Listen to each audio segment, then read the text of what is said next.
I'ma be real, I don't really see a lot of scaling videos in Attack on Titan or Fullmetal Alchemist these days. People seem to be really obsessed with the 19D omniversal characters where they completely neglect straight tier.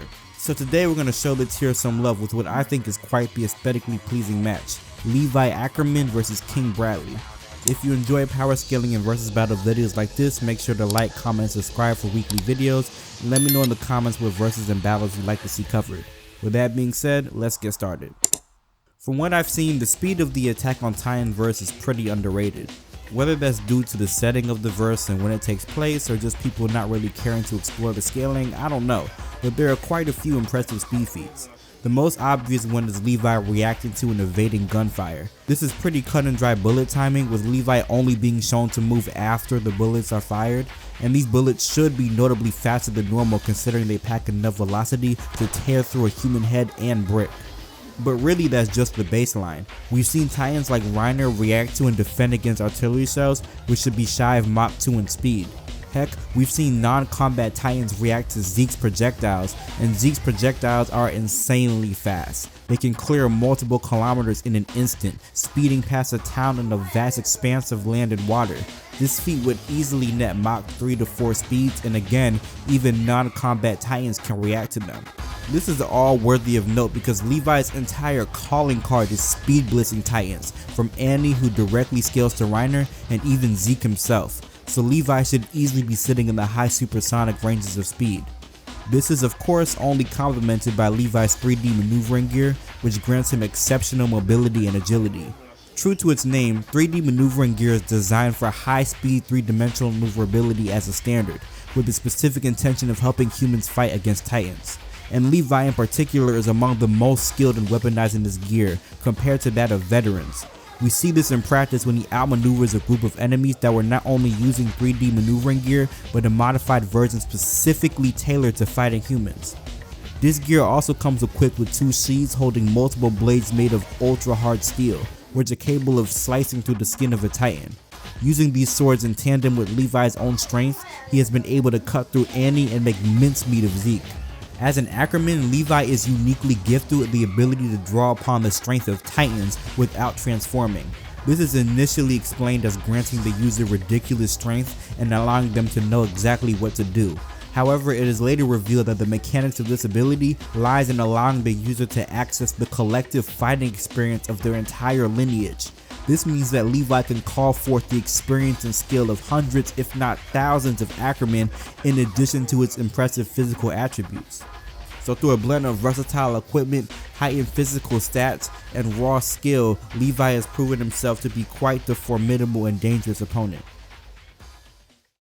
Though King Bradley has plenty of impressive speed feats of his own, to fully appreciate how fast he should be necessitates an exploration of Fullmetal Alchemist and its overall speed scaling.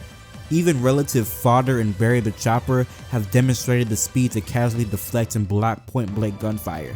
Beginning of series Edward Elric was fast enough to easily react to and block Cornello's Gatling gun with an alchemy construct.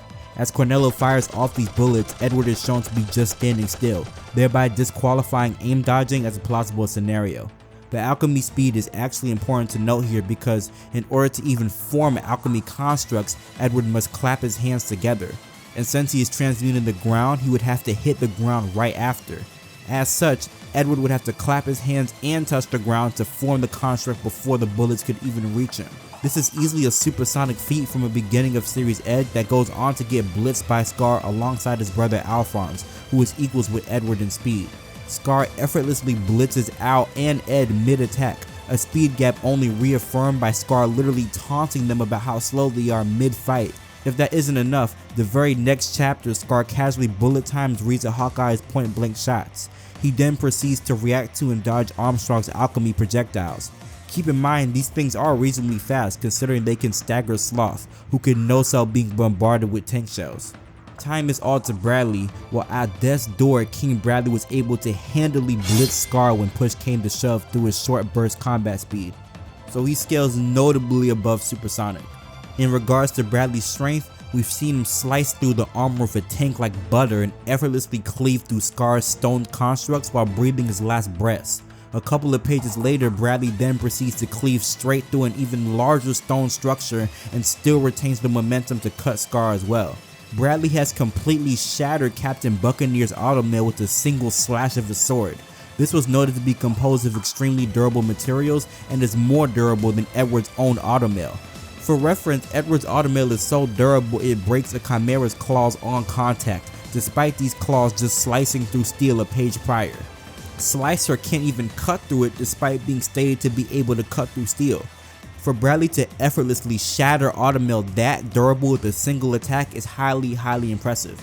Lastly, we have King Bradley's ultimate eye. Though there has been some ambiguity surrounding the precise capabilities of the ultimate eye, it is actually fairly underrated. Admittedly, the beginning of the series implied there was some form of low-level precognition, only to then debunk this notion during King Bradley's final fight. However, it is safe to say that the ultimate eye amps King Bradley's perception and reaction speed. We know this from when King Bradley escapes an assassination attempt. The train cart he is in suddenly explodes, and amidst the chaos during the split second of the explosion, Bradley plots a course to navigate through falling chunks of rubble and make it out safely. Plotting out a safe route out of dozens of chunks of descending rubble in a time frame compared to that of the explosion itself is borderline unrivaled as far as street tier operational speed goes. I'd also like to note that Bradley had his eye patch on here. Though he can obviously still use his ultimate eye with his eye patch, it does nerf his perceptive abilities. For example, it creates blind spots that were exploited by Greedling during their battle. However, as soon as Bradley gets serious and takes off his eye patch, that one disadvantage is stripped away instantly. You may have noticed that I didn't really bother going over durability for either character, and the reason for that is quite simple. Both Levi and Bradley specialize in piercing attacks, and both have more than enough feats to show they could pierce through and kill the other. I mean, neither of them are even bulletproof after all. So what this battle essentially is going to come down to is who could land the killing blow first, which means speed is essential for comparison. While on paper this seems competitive and close, when you really look at the details, it's kind of not. By and large, Attack on Titan's best speed feats come from reacting to supersonic projectiles from sizable distances away, which naturally makes it less impressive than doing so point blank. The only exception here is Levi's feat of bullet timing, but this is way less impressive than Bradley's own feat of casually slashing through a bombardment of gunfire from soldiers in a tank, all while advancing towards his opposition. And if it isn't clear here, the slashing SFX confirms he was indeed slashing these bullets down. This disparity is exacerbated once we look beyond the feats and to the scaling, with Levi's best showings being blitzing characters who can react to supersonic projectiles, but again from long distances. Meanwhile, there are several blitz tiers between characters who can do so from way shorter distances and King Bradley. Someone like Ed gets blitzed by Scar, who gets blitzed by a dying Bradley. Bradley should be a lot faster, and that's not even factoring in the perception speed given to him by his ultimate eye. This should by and large completely make up for any mobility edge and arguable skill edge you could argue for Levi, as Bradley will simply be able to overwhelm him on the offensive. It doesn't help that Bradley easily has way better staying power than Levi as well. Though I already admitted that Levi can pierce Bradley, putting him down is a whole different matter entirely, and that is due to the sheer willpower Bradley has going for him. To illustrate this, let's run through the events of Fullmetal Alchemist chapter 100, shall we? Bradley maintains a definitive upper hand against Fu, Greedling, and Buccaneer until Bradley kills Fu. From there, Buccaneer uses Fu's corpse to hit Bradley with a surprise attack, impaling him. From there, things only get worse. Among other injuries, Bradley gets his eye slashed out by Greedling and is shot in the shoulder by a soldier while in an immobile position before descending over 100 feet into the water beneath him. Many would have expected this to mark the end of King Bradley, but the very first page of the next chapter shows Bradley alive and well. But it doesn't stop there. His torso pouring out blood, his eye gouged out, Bradley is still firm in stopping the opposition. Even in this state, Bradley was still able to handily blitz Roy Mustang and incapacitate him long enough for him to be used as a human sacrifice. Later on, Bradley comes head to head with Scar. Scar is able to briefly outmaneuver Bradley, tagging him in his wounded areas, cracking his ribs, and snapping his bones. However, as I showed before, Bradley is still able to use his short burst speed to pull off a blitz. After this, Bradley starts violently coughing up blood and staggers when he tries to attack, with fatigue clearly starting to set in. This allows Scar to destroy his sword, but Bradley is able to catch the remains of his sword and use it to stab Scar, bringing him down. As he prepares a finishing blow, Scar finds the resolve to use reconstruction, catching Bradley off guard with alchemy-created spikes that turn his body into a shish kebab. Still, Bradley retains the power to cut through Scar's alchemy and close the distance on him.